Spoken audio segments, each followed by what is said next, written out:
हमवतनों, अस्सलाम वालेकुम। 10 करोड़ पाकिस्तानियों के इम्तिहान का वक्त आ पहुंचा है। आज सुबह सवेरे हिंदुस्तानी फौज ने पाकिस्तान के इलाके पर लाहौर की जानिब से हमला किया।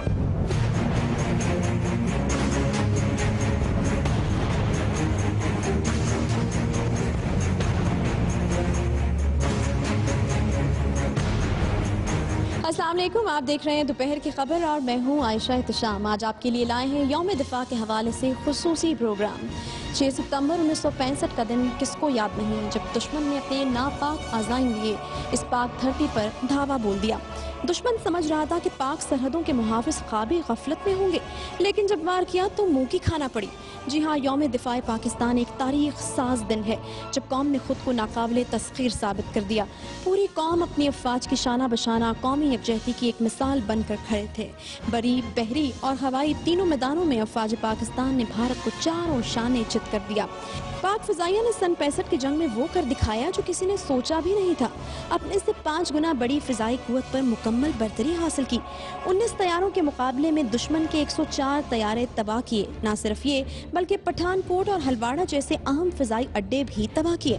पाक फिजाइया के हवाबाजों की कुर्बानियाँ और हैरानकुन कारनामे कौन भूल सकता है, चाहे वो सरफराज रफीकी हों या इम्तियाज भट्टी, सीसल चौधरी हों या एम आलम। पाक फिजाइया का हर हवाबाज दुश्मन पर झपटा, पलटा और पलट कर झपका। नाज़रीन, पाक फिजाइया का शुमार दुनिया की बेहतरीन एयरफोर्सेस में होता है। आज भी ये जदीद जंगी तैयारों से लेस है।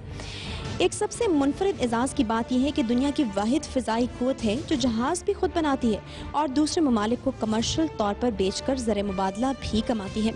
आज हम इसी जगह पर मौजूद हैं जिसको पाकिस्तान एरोनॉटिकल कॉम्प्लेक्स कहा जाता है। जी हाँ, यहाँ पर सुपरसोनिक JF-17 थंडर और सुपर मशाक तैयारों जैसे दौरे हाजिर के जदीद तैयारों की मुकम्मल प्रोडक्शन की जाती है। इसके अलावा यहाँ पर दीगर एविएशन का सामान भी बनाया जाता है। और इस कॉम्प्लेक्स में क्या क्या है आज अब आपको दिखाएंगे, चलिए हमारे साथ।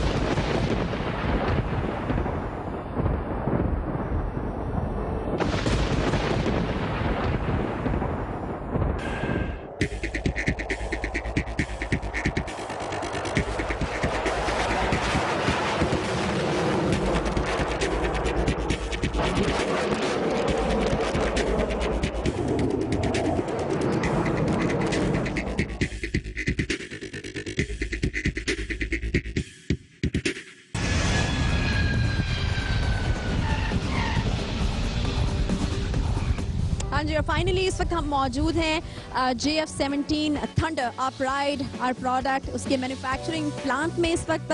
और आपको बता दें कि इस मैन्युफैक्चरिंग शॉप को 3 हिस्सों में डिवाइड किया गया है। एक स्ट्रक्चर बिल्डअप है, दूसरा फाइनल असेंबली है एंड तीसरा फ्लाइट टेस्ट स्टेशन है, जिसके बाद फ्लाइट टेस्ट स्टेशन में से जाने के बाद जहाज़ को हैंड ओवर कर दिया जाता है पाकिस्तान एयरफोर्स को। लेकिन इस वक्त जब जहाँ पर हम मौजूद हैं वो है structure buildup. Air lieutenant Shahab हमारे साथ मौजूद हैं, उनसे जानते हैं कि यहाँ पर किस तरीके से काम होता है और इनिशियल वो क्या चीज़ें हैं जो की जाती हैं एक एयरक्राफ्ट को जब प्लान किया जाता है कि बनाना शुरू करना है। जी अस्सलाम वालेकुम जी। पाकिस्तान एयरफोर्स में जब JF-17 मॉडल इस वक्त ये प्रोजेक्ट शुरू हो रहा था, तो जिस शॉप में इस वक्त हम खड़े हैं ये स्ट्रक्चर बिल्डअप, तो इस शॉप को बिल्डअप जो है ना पाकिस्तान एयरफोर्स के लिए काफ़ी टफ उस वक्त था, क्योंकि ये पाकिस्तान में वाहिद ये शॉप है जिस वक्त किसी भी जहाज़ के स्ट्रक्चर को ज़ीरो से शुरू किया जाता है। उसमें पूरे जहाज़ के जितने पार्ट्स हैं, चाहे वो विंग्स हैं, हॉरिजॉन्टल टेल हैं, वो वर्टिकल टेल हैं, वो सारे पार्ट्स यहाँ पे बनते हैं और वो हम अगली शॉप को असेंबली के लिए। कैन वी स्टार्ट कि आप हमें दिखाना शुरू करें कि इनिशियली कहाँ से काम शुरू होता है और फिर कहाँ तक जाना? जी, इनिशियली मैं आपको अभी दिखा लेते हैं। इनिशियली जब ये शॉप शुरू था तो चाइनीज़ फ्रेंड्स के साथ हमारी जो टेक्नोलॉजी ट्रांसफ़र हो रही थी, तो transfer of technology step by step हो रही थी, जिसमें सबसे पहले हमने पाकिस्तान एयरफोर्स ने जो विंग्स हैं, विंग्स की जो असेंबली है वो हमारे पास आई थी। तो अगर हम आपको विंग की असेंबली अभी दिखाते हैं, विंग की असेंबली में ये जो हमारे पास इस वक्त टेक्नीशियन हमारे काम कर रहे हैं, इस वक्त ये विंग असेंबल कर रहे हैं। ये विंग की असेंबली में जितने भी प्रोसीजर्स हैं, विंग का स्ट्रक्चर, विंग का फ्रेमवर्क, विंग की असेंबली, विंग के जो फ्यूल पार्ट्स हैं, विंग के तमाम पाइप्स हो गई हैं, और इसी तरह विंग के बनाने के लिए विंग के जो मूवेबल स्ट्रक्चर्स हैं, जहाँ पे तो हम बोलते हैं कंट्रोल सरफेसेस हैं, वो हैं ये लीडिंग एज फ्लैप्स हैं, ट्रेलिंग एज फ्लैप्स हैं। इसी साथ हमारे साथ जो लीडिंग एज फ्लैप्स और ट्रेलिंग एज फ्लैप्स की दोनों की फिर कोऑर्डिनेशन होती है। तो ये अगर आप देखें इस वक्त यहाँ पे ये जहाज़ के फ्लैप्स हैं, ये विंग के साथ जोड़े जाते हैं अगले मरहले में। इस वक्त ये तैयार हो गया है हमारा फ्लैप, ये आगे जाके विंग असेंबली ने ही इसको ज्वाइन करना है। आइए हम अब आपको दिखाते हैं कि फ्लैप्स, लीडिंग एज फ्लैप और विंग जहाँ पे कंबाइन होते हैं और पूरा विंग का एक स्ट्रक्चर बन जाता है। तो शहाब ये बताएगा कि यहाँ पर बिल्कुल वो माइनर चीज़ें होती हैं और बिल्कुल जब वो तैयार हो जाती हैं तो फिर अगले स्टेशन पर जाती हैं। किसी भी एविएशन इंडस्ट्री में जो प्रिसीजन है, प्रिसीजन हमारी फर्स्ट प्रायोरिटी होती है और quality is the first priority. तो यहाँ पे हमारे टेक्नीशियन जब काम करते हैं तो वो मिलीमीटर्स की एक्यूरेसी देखते हैं और कुछ जगह ऐसी होती हैं जहाँ पे हम माइक्रोन लेवल तक हम जाते हैं और उसकी एक्यूरेसी करते हैं। किसी भी जगह की फिनिशिंग और उस पर ऊपर क्वालिटी होती है, पाकिस्तान क्वालिटी, फिर इसके ऊपर हमारे साथ चाइनीज़ फ्रेंड्स हैं उनकी क्वालिटी। तो जो ये हमारे टेक्नीशियन काम कर रहे हैं इस वक्त, जो कि अल्हम्दुलिल्लाह हमारे टेक्नीशियन इस वक्त 5 साल हो गए इनको ये काम करते हुए, और अब वो उस मकाम पे आ गए हैं कि पहले हमारे साथ जहाँ पे चाइनीज़ फ्रेंड्स काम करते थे, उनके टेक्नीशियन हमें सिखाते थे, हमने उनसे भी पूरा जो बिल्डअप स्ट्रक्चर है ये हमने उनसे टेक ओवर कर लिया और अब हमारे टेक्नीशियन खुद इसको बनाते हैं। पाकिस्तानी क्वालिटी उनकी होती है, फिर चाइनीज़ वेरीफाई करते हैं और इस तरह हमारा पूरा स्ट्रक्चर आगे जाता है। इस तरह हम आपको दिखा देते हैं अभी किसी भी एयरक्राफ्ट स्ट्रक्चर में। ये आप देखिए, इसको शुरू में ये स्किन जितनी भी आपको ये येलो स्किन नज़र आ रही है, हमारे पास ये बिल्कुल क्लियर एक स्किन आती है जिसमें अगर आप ये देखें जितने ये रिविट्स हुए हैं, फिर इनकी प्रॉपर ड्राइंग के मुताबिक एयरक्राफ्ट की ड्राइंग्स हैं, वो ड्राइंग्स खोलते हैं, फिर इस पर मार्किंग करते हैं, मार्किंग के बाद मार्किंग वेरीफाई होती है। इसी तरह जब वो ड्रिलिंग करते हैं इस स्किन में, तो ड्रिलिंग से पहले पीछे वो देखते हैं कोई पार्ट, कोई डैमेज तो नहीं हो जाएगा, ये ड्रिल अपनी जगह पे हो रहा है। ये हम देख रहे हैं शहाब के बहुत सारे हैं, मतलब इनकी एक्यूरेसी या इनके बीच में जो फासला है कितना इम्पोर्टेंट है ये। जी बिल्कुल, किसी भी रिविट का रिविट से फासला ये ड्राइंग के मुताबिक एग्जैक्टली उस लोकेशन पे होना चाहिए। अगर ये 1 mm भी आगे पीछे हो गया, इस पे क्वालिटी वाले बाकायदा आके रिपोर्ट बनाते हैं कि ये ऐसा क्यों हो गया, फिर उसके लिए डिफरेंट रिपेयर स्कीम्स होती हैं, लेकिन उससे हमारे जहाज़ की क्वालिटी इफेक्ट होती है, जिसकी वजह से हर हमारा टेक्नीशियन इस बात पे 100% वो वेरीफाई करता है कि मैं जो ये मार्किंग कर रहा हूँ और मैं जो यहाँ पे ड्रिलिंग कर रहा हूँ ये 100% ठीक है। उसके बाद ही हमारा काम शुरू होता है। हमारे सुपरवाइजर्स, हमारा क्वालिटी डिपार्टमेंट, ये सारे इस जगह पे होते हैं। हर जगह की अपनी क्वालिटी होती है, हर जगह के अपने टेक्नीशियन एंड सुपरवाइजर्स होते हैं, मीनवाइल ऑफिसर्स होते हैं। तो हर जगह को उसी तरह देखा जाता है। विंग के एरिया में स्पेशली अगर आप ये देखें, इस वक्त ये वो एरिया है जहाँ पे विंग में फ्यूल होता है। इस एरिया को 100% इस एरिया को FOD फ्री होना चाहिए, जिसमें हम जितनी भी ड्रिलिंग करते हैं, जितना हमारा काम होता है, फिर इसकी सफाई करें। इस वक्त हमारे टेक्नीशियन ये सफाई पे लगे हुए हैं। तो जितना भी हमारे क्राफ्ट में फ्यूल आता है, ताकि फ्यूल में कोई कंटामिनेशन ना हो, इसीलिए यहाँ पे सफाई करते हैं। आइए अब हम आपको आगे दिखाते हैं कि विंग और ये कंट्रोल सरफेसेस हैं ये किस तरह ज्वाइन होती है। मीनवाइल इसको साथ साथ हमारे राइट साइड पे आप देखेंगे हॉरिजॉन्टल टेल, ये हमारी जिग है जिसमें हमारी हॉरिजॉन्टल टेल बनती है।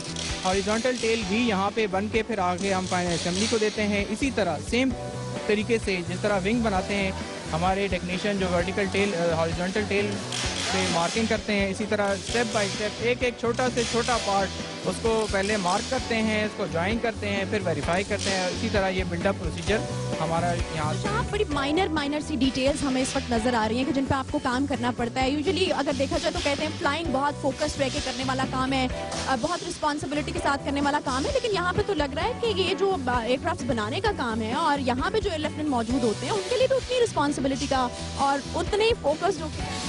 जी बिल्कुल ऐसा ही है। किसी भी एयरक्राफ्ट पार्ट को जब हम लोग चाइना से हमें रिसीव होता है तो सबसे पहले तो उस पार्ट की क्वालिटी होती है कि आया ये पार्ट जो चाइना से आया हुआ है ये according to the 3rd generation aircraft material है उसके मुताबिक है कि नहीं, क्योंकि हमारा J-17 3rd जनरेशन एयरक्राफ्ट है। तो इस पार्ट की पहले क्वालिटी होती है। ये एक कंट्रोल सरफेस रॉड है हमारा, तो ये हमारे विंग पे लगता है जो कि फ्लैप्स को हमारे कंट्रोल करता है। तो आप क्या परसेंटेज है जो हम चाइना से लेते हैं और क्या परसेंटेज है जो हम खुद प्रोड्यूस करते हैं J-17 30? इस वक्त 58% हमारा पाकिस्तान प्रोड्यूस कर रहा है parts and only 42% is China हमारे जो पार्ट्स दे रहा है। इस विंग को ये कंबाइन कर रहे हैं यहाँ पे, इसके साथ leading edge flap, trailing edge flap की तैयारी कर रहे हैं हमारे टेक्नीशियन।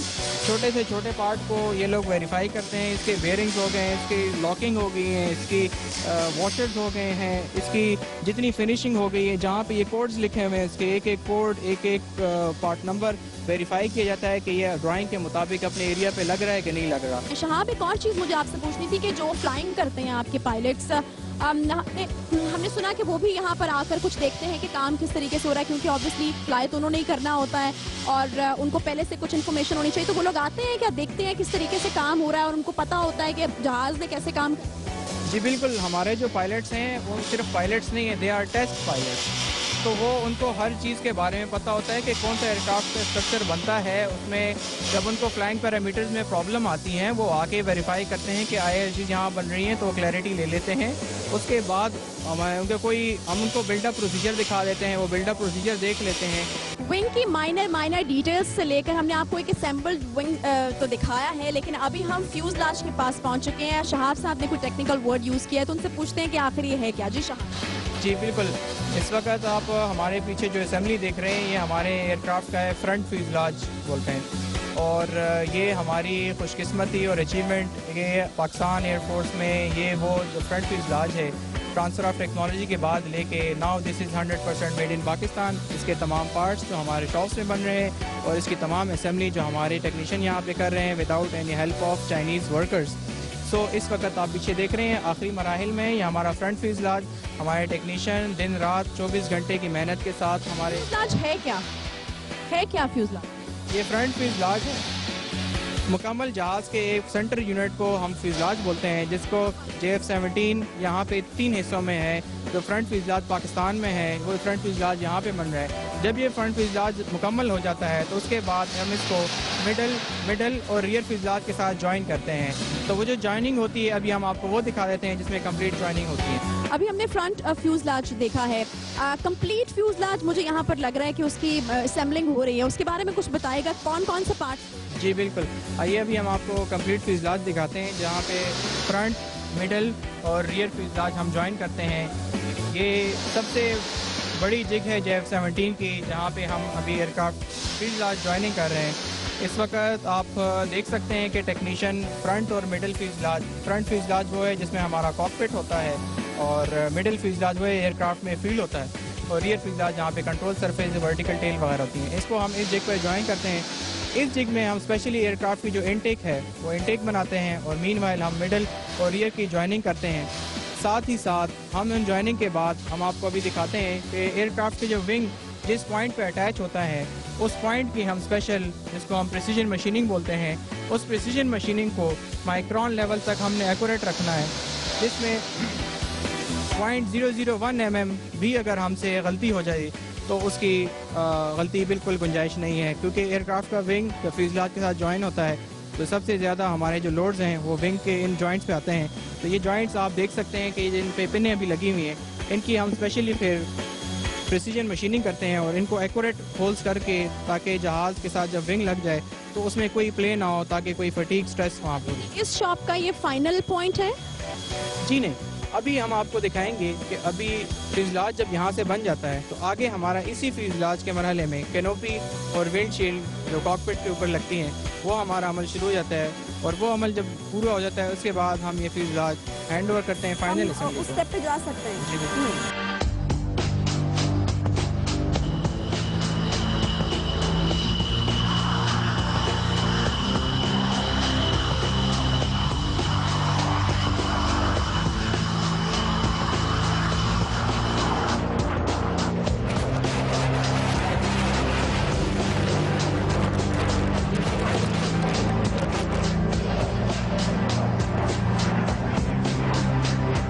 अभी पहुंचे हम कैनोपी शॉप में। कैनोपी दरअसल किसको कहते हैं ये शहाब ही बेहतर बताएंगे। जी, कैनोपी ये JF-17 की हमारी इस शॉप में कैनोपी और विंडशील्ड बनती है। कैनोपी और विंडशील्ड की जो ग्लास है यहाँ पे हम उसके फ्रेम के साथ उसकी ज्वाइनिंग करते हैं और असेंबली करते हैं। इस शॉप में स्पेशल हम लोग इस चीज़ का ध्यान रखते हैं, वो यहाँ का टेम्परेचर वो जो कि 17 से 23 डिग्री सेंटीग्रेड होना चाहिए, क्योंकि इसी टेम्परेचर के दरमियान में हमने असेंबली करनी होती है। टेम्परेचर थोड़े से वेरिएट होते हैं तो हमारी असेंबली में प्रॉब्लम्स आती हैं। तो 100% हमने इस असेंबली को ज्वाइन करते हैं। स्पेशली जो हमारा जो कॉकपिट का ग्लास है और विंडशीट की ग्लास है, उस ग्लास में जब ज्वाइनिंग होती है उसमें जो हमारा सीलेंट डलता है ताकि कॉकपिट को हम पूरा इस तरह सील करें। और दौरान परवाज़ जब कॉकपिट जब एयरक्राफ्ट 30,000 फीट पे जाता है तो कॉकपिट में प्रेशराइजेशन होती है जिसमें पायलट को सांस लेने में आसानी होती है, तो उसको हम पूरी तरह सील करते हैं। साथ ही साथ जब कैनोपी हमारी पूरी बिल्डअप हो जाती है तो हम उसके बाद उसमें कैनोपी सेवरेंस सिस्टम, जब पायलट खुदा न खास्ता इजेक्शन के दौरान अगर पायलट किसी भी इमरजेंसी में पायलट को इजेक्शन करनी पड़ जाती है तो उससे पहले सबसे पहले जब कॉकपिट से पायलट ने इजेक्ट करना होता है तो कैनोपी शटर होती है। तो कैनोपी शटरिंग के लिए ये जो हमारे कैनोपी सेवरेंस सिस्टम वो यहाँ पे लगता है, वो एक एक्सप्लोसिव कॉर्ड है, वो इस कैनोपी पे इंस्टॉल होता है और इसी तरह ये कैनोपी इसी हालात में काफ़ी इंपॉर्टेंट हो सकता है। बहुत शुक्रिया शहाब। और अब हम आगे मूव करेंगे फाइनल असेंबली की जाए।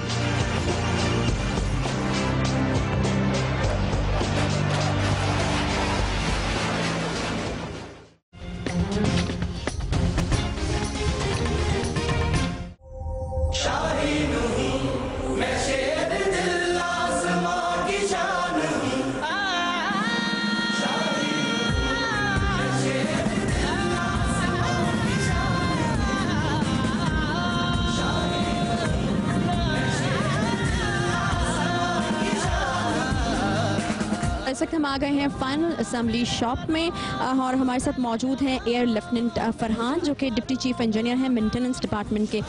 फरहान, जब इतनी बड़ी तादाद में जहाज़ बन रहे हैं, हम माशाल्लाह एक्सपोर्ट भी कर रहे हैं इनको और उसके अलावा कुछ में तकनीकी ख़राबियाँ भी आ जाती हैं, तो इतने बड़े लेवल पे मेंटेनेंस का तो फिर एक बड़ा की रोल होता है।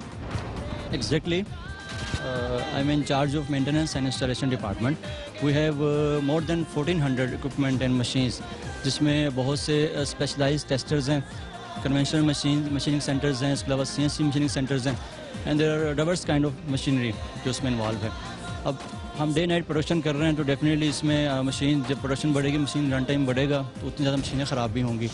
तो आई फील प्राइड, अल्हम्दुलिल्लाह we are maintaining very good productivity और प्रेजेंटली हमारी 94% हम सर्विसेबिलिटी रेट पे हैं, which is a very good figure. So we have a very strong maintenance team जिसमें डिफरेंट ट्रेड्स के लोग हैं हमारे पास, mechanical, electronics, mechatronics, HVAC and electromechanical systems.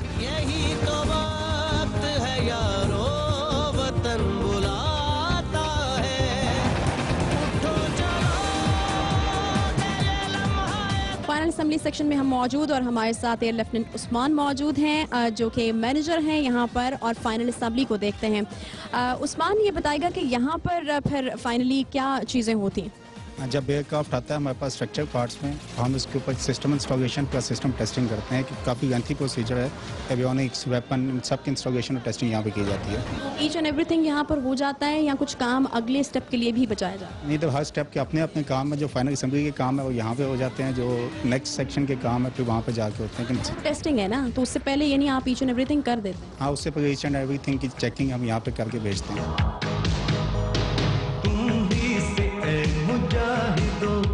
जहाँ का सबक है तुम ही से ऐ मुजाहिदो, जहाँ का सबक है तुम्हारी मशल वफा, परोगे शश जिहाद है तुम ही से ऐ मुजाहिदो, जहाँ का सबक है तुम ही से ऐ मुजाहिदो, F-17 थंडर की फाइनल असेंबलिंग हो चुकी है और इस वक्त हम फ्लाइट टेस्ट स्टेशन में स्क्वाड्रन लीडर उस्मान के साथ मौजूद हैं। उस्मान, यहाँ पर क्या करने का काम होता है जब तमाम चीज़ें असेंबल हो जाती हैं तो उसके बाद? यहाँ पे हमारे पास तकरीबन 20 से 30 दिन का प्रोसेस है जिसमें हम जहाज़ को फाइनल ग्राउंड चेक्स करते हैं। जो यूनिक चीज़ें जो कि एक नए बने हुए जहाज़ पे फर्स्ट टाइम होती हैं उनमें इंजन सर्विसिंग है, फ्यूल सर्विसिंग है, ऑक्सीजन सर्विसिंग है। When I say servicing, these systems are checked for the very first time on a new aircraft. जब ये सारे काम हमारे कंप्लीट हो जाते हैं उसके बाद हम जहाज़ के फ़्लाइट टेस्टिंग स्टार्ट करते हैं। फ़्लाइट टेस्ट में 2 टैक्सी टेस्ट होते हैं और 5 FCFs होते हैं। अब ये इनका क्यों इतना ज़्यादा है प्रोफाइल डिफरेंट और इतना लेंथी है, उसकी रीज़न ये है कि ये जहाज़ पहली दफ़ा ग्राउंड पे चेक होता है, पहली दफ़ा एयर में जाता है, तो जो डिज़ाइन परफॉर्मेंस के हिसाब से जो जहाज़ जिस तरह से बनाया गया उसको 0 से स्टार्ट करते हैं और फिर पीक परफॉर्मेंस पे लेके जाते हैं। मतलब पहला FCF जो है वो स्लो स्पीड पे होता है और फिर उसको ग्रेजुअली आगे ले जाके मैक्सिमम स्पीड तक टेस्ट किया जाता है। जो ये टेस्टिंग की जाती है ये भी स्पेशली क्वालिफाइड पायलट्स हैं जिनको हम फ़्लाइट टेस्ट पायलट्स कहते हैं। ये फॉरेन ट्रेन लोग होते हैं जो कि JF-17 एक्सपीरियंस पायलट्स हैं और फिर उनको एडिशनली ट्रेन किया जाता है। यही लोग हैं जो कि एक नया जहाज़ जो है उसको चेक कर सकते हैं। और ऑलमोस्ट 6 आपके एयरक्राफ्ट खड़े हैं, लेकिन ये जो आपके पीछे एयरक्राफ्ट है ये कुछ डिफरेंट लग रहा है, ऐसा क्यों? जो ये आप बैक पे देख रही हैं जहाज़ इस वक्त, ये पहला JF-17 है जो कि एयर टू एयर रिफ्यूलिंग के लिए मॉडिफाई हुआ है। इंशाल्लाह अब जो मज़ीद जहाज़ हम बनाएंगे इस साल वो सारे के सारे air to air refuelling capable होंगे। तो दिस इज़ अचीवमेंट फॉर अल्हम्दुलिल्लाह for Pakistan and Pakistani nation that now the product which we are making in Pakistan, it is also capable to do air-to-air refueling. By achieving air-to-air refueling, in fact, what we will gain is कि जहाज़ की जो endurance है, यानी कि air में उड़ने का जहाज़ का जो टाइम है वो डबल हो जाएगा या उससे जितना ज़्यादा आप रिफ्यूल कर सकें। We have already tanker in Pakistan. Thank you Usman. और this was the final step JF-17 thunder का, और इसके बाद एक सरप्राइज आपके लिए, अ मैन बिहाइंड इट। इस सब चीज़ों के पीछे कौन आदमी है उससे आपको मिलवाने वाले हैं एक छोटे से ब्रेक के बाद। दोपहर की खबर के साथ रहिए। तुम ही से ऐ मुजाहिदो जहां का सबात है।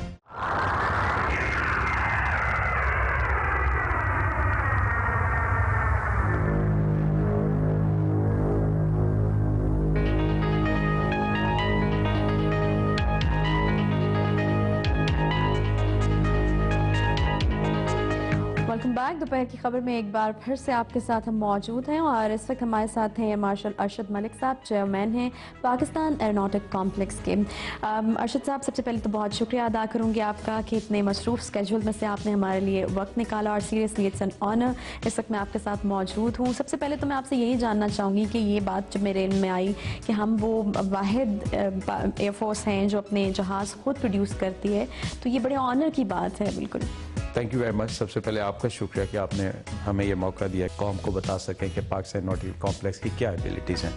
Yes, you are right. अल्हम्दुलिल्लाह बिल आलमीन, अल्लाह का बड़ा ख़ास कर्म है और इन लोगों की मेहनत है, पाकिस्तान एयरफोर्स के लोगों की बड़ी मेहनत है कि आज अल्लाह ने हमें इस मुकाम पर पहुँचाया कि पाकिस्तान एयरफोर्स वो वाहिद एयरफोर्स है, फाइटिंग एयरफोर्स या प्रोफेशनल एयरफोर्स है जो न सिर्फ जहाज़ प्रोड्यूस कर रही है, बल्कि मैं ये भी इसमें जिक्र करना चाहूँगा कि ये पाकिस्तान एयरफोर्स के ही इंजीनियर्स और पायलट्स थे जिन्होंने इस फाइटर एयरक्राफ्ट को डिज़ाइन करने में भी अपना किरदार अदा किया।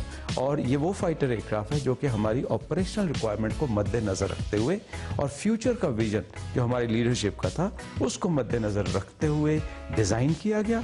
उसके बाद डिज़ाइन जो एक पेपर पे शुरू होता है उससे लेके फिर हम इसकी प्रोडक्शन में गए, और आज अल्हम्दुलिल्लाह बिल आलमीन कि आज हम ये फाइटर एयरक्राफ्ट जिसको पाकिस्तान का प्राइड कहा जाता है, थंडर JF-17 एयरक्राफ्ट, ये हम प्रोड्यूस कर रहे हैं और अपने एयरफोर्स के बहुत से स्क्वाड में इसको फ्लाई कर रहे हैं। वॉर फाइटिंग पोटेंशियल में आप क्या समझते हैं कि कितना कंट्रीब्यूशन करती है चीज़ कि आप खुद मैन्युफैक्चरर्स हैं, खुद प्रोड्यूस कर रहे हैं? देखिए, वॉर फाइटिंग के लिए सबसे पहले आपकी ख्वाहिश होती है कि जहाज़ रिलायबल हो। जिस जंग में आपने जाना है, जो आपके चीफ ऑफ एयर स्टाफ का विजन है कि उन्होंने जंग कैसे लड़नी है, उसके मुताबिक उस जहाज़ में पोटेंशियल हो, उस जहाज़ के अंदर आर्मामेंट हो, उस जहाज़ के अंदर वो एवियोनिक्स हो। तो अल्हम्दुलिल्लाह आज हमारी PSC यानी एरोनॉटिकल कॉम्प्लेक्स के अंदर एवियोनिक्स के लिहाज से हम आप कह सकते हैं कि 100% खुद कफील है। उसके बाद जो वॉर पोटेंशियल का दूसरा है वो है रिलायबल एयरक्राफ्ट जिसकी आप मेंटेनेंस कर सकते हो, खुदा न खास्ता कभी उसमें किसी किस्म की रिपेयर का कोई अंसर शामिल है तो अल्हम्दुलिल्लाह आज हम 100% अपने जहाज़ों को रिपेयर कर सकते हैं, ओवरऑल कर सकते हैं। और एक बहुत बुनियादी और अहम अंसर फ्लाइंग के अंदर ये होता है कि अगर आप समझते हो कि अब विजन के मुताबिक या फ्यूचर के मुताबिक इसमें अपग्रेडेशन या मज़ीद जिद्दत पैदा करने की ज़रूरत है तो अल्हम्दुलिल्लाह पाकिस्तान नॉटिकल कॉम्प्लेक्स के इंजीनियर्स में ये सलाहियत भी मौजूद है कि हम ये सारे काम अंजाम दे सकें। तो सर हम एक्सपोर्ट भी कर रहे हैं क्या ये? जी देखें, ये इतनी महंगी टेक्नोलॉजी है, इस पर इतनी इन्वेस्टमेंट होती है कि अगर आप सिर्फ अपने लिए बनाना चाहें तो शायद उस कीमत का आप हक सही मानों में अदा ना कर पाएँ। तो अल्हम्दुलिल्लाह हमने एक्सपोर्ट पे भी काम शुरू कर दिया है। आपको पता होगा कि हम न सिर्फ JF-17 बनाते हैं बल्कि हम सुपर मशाक ट्रेनर एयरक्राफ्ट भी बनाते हैं और अल्लाह की मेहरबानी से और कौम की दुआओं से हमने सुपर मशाक तो पहले भी बहुत से मुल्कों में एक्सपोर्ट किया। वेरी रिसेंटली हमने कतर के साथ एक मुआहिदा साइन किया है और अब इंशाअल्लाह आइंदा चंद दिनों में आप ज़रूर सुनेंगे इंशाअल्लाह कि हम कुछ और मुल्कों के साथ भी सुपर मशाक को एक्सपोर्ट करेंगे। तो कैसे मार्केट कैसे करते हैं फिर इसको आप? मार्केट करने के लिए प्लेटफॉर्म्स हैं जी, जैसे पाकिस्तान में बड़ा अच्छा हमारी लीडरशिप का विजन था और हमने ये आइडियाज़ का इनेकाद किया तो ये वो प्लेटफॉर्म है जहाँ पे लोग आके देखते हैं, वो आपकी टेक्नोलॉजी से रुशनास होते हैं। इसी तरह हमें बाहर के मुल्कों में जाना होता है, एयर शोज़ में जाते हैं, फिर आपकी पाकिस्तान एयरफोर्स की एक प्राइड है, एक रिप्यूट है, उस रिप्यूट को देखते हुए दोस्त ममालिक आते हैं हमारे पास, वो देखते हैं अल्हम्दुलिल्लाह। अच्छा, स्पेसिफिकली अगर JF-17 थंडर की बात की जाए तो हम कितने इंडिपेंडेंट हैं उसको बनाने में, क्योंकि एक नॉर्मल परसेप्शन ये है कि शायद चाइना से सब पार्ट्स जो हैं वो इंपोर्ट किए जाते हैं, हम कितने इंडिपेंडेंट हैं? जी देखें, जब हमने ये प्रोजेक्ट शुरू किया तो ये आज का प्रोजेक्ट तो नहीं है, इससे काफ़ी 2 डेकेड से हम इस पे काम कर रहे हैं। तो आज की जो टेक्नोलॉजी हमने एक्वायर कर ली है, जो ट्रांसफर टेक्नोलॉजी हमारे पास है, उसमें अल्हम्दुलिल्लाह 58%, मैं एक आम आदमी की ज़ुबान में कहूँगा कि 100% जहाज़ में से 58% हिस्से जो हैं, पार्ट्स जो हैं, वो न सिर्फ यहाँ मैन्युफैक्चर होते हैं, कोई चीज़ उसमें से इंपोर्ट नहीं हो रही सिवाय रॉ मटेरियल के। 58% हिस्सा हम बनाते हैं, बाकी हिस्सा चाइना बनाते हैं। लेकिन वो सारे का सारा हिस्सा जो चाइना भी बना रहा है, जो 58 से कम है, वो सारा पार्ट्स यहाँ पाकिस्तान एरोनॉटिकल कॉम्प्लेक्स में आते हैं।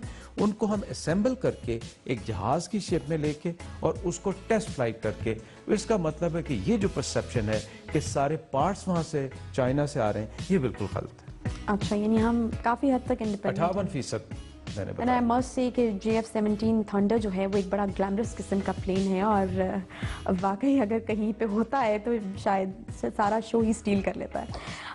तो सर एक एयरक्राफ्ट को असेंबल करने में या तैयार करने में हम कितने क्विक हैं, कितनी जल्दी, अप्रॉक्सीमेटली कितना टाइम लगता है उसमें? देखिए, जब हम शुरू में थे तो जैसे हर चीज़ का एक लर्निंग कर्व है, नेचुरल लर्निंग कर्व है, तो उस नेचुरल लर्निंग कर्व से अब हम अल्हम्दुलिल्लाह बहुत ऊपर आ चुके हैं और आपको और काओ को जान के ये बड़ी खुशी होगी। अब रादर आपको फ़ख्र महसूस होना चाहिए कि अल्लाह के फजल से ये एक हम रिकॉर्ड मुद्दत में हमने इस सलाहियत को हासिल किया और आज अल्लाह के फजल से हम हर साल 16 फाइटर जहाज़ बनाने की सलाहियत ले चुके हैं, जो कि हमारे जो दोस्त हैं, हमारे पार्टनर हैं जो चाइनाज़, उनके लिए भी ये एक बहुत बड़ी अचंभे की बात है कि इतनी जल्दी पाकिस्तान एरोनॉटिकल कॉम्प्लेक्स और पाकिस्तान एयरफोर्स के टेक्नीशियंस ने ये मुकाम और ये दर्जा हासिल कर लिया।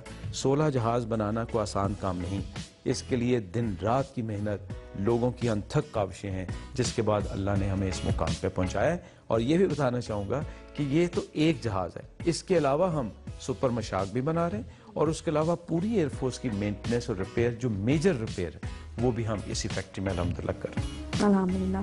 Thank you so much sir for your time. बहुत अच्छा लगा आपसे बात करके, इतनी सारी इन्फॉर्मेशन हमें मिली।